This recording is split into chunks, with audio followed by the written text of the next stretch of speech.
Hey everyone, Caroline Guntur here, and today I want to talk to you about a detail that is easy to ignore, but it's actually quite powerful if you know how it works, and that is the difference between a to-do list and a checklist.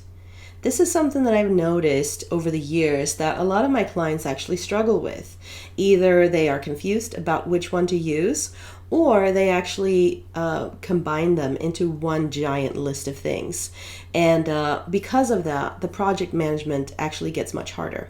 So if you are an experienced project manager for anything, this is likely going to be very clear to you already. But if you are a beginner in project management and you're not quite sure what the difference is, keep watching because I think you'll find this interesting. So when we talk about list making, we're usually talking about a process that's meant to make things easier for you. And if you at some point feel like making a list is not helpful, then there are other ways that you can handle that. But for most people, checklists and to-do lists are actually very helpful. So I tend to use them a lot, and I encourage you to do that as well. The difference, however, is something where you need to be careful. So a to-do list is actually meant to be a list of things that you have to do. Hence the name, to-do list, right? So I have to water the plants. I have to go grocery shopping. Those are all of your to-dos, right? And on a side note, you want to make sure that those are tasks and not bigger things like projects. More on that in a separate video because that's another thing.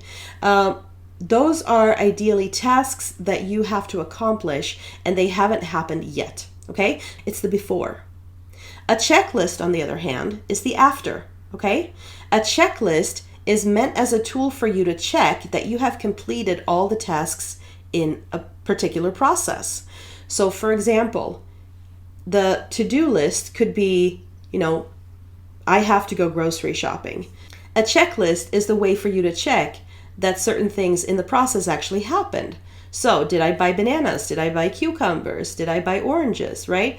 Those are the things that you would use a checklist for.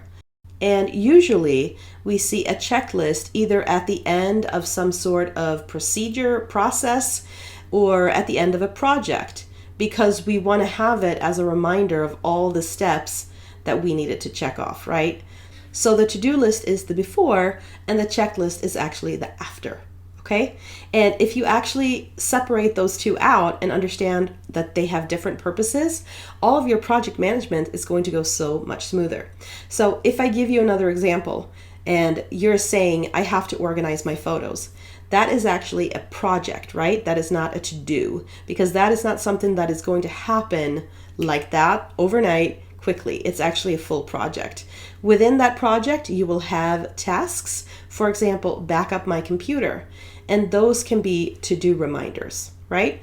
And then for your checklist, once your project is finished, you will have a box, for example, that you can tick off that says, did I back up my computer? Yes, that's done. Okay? So that is the after.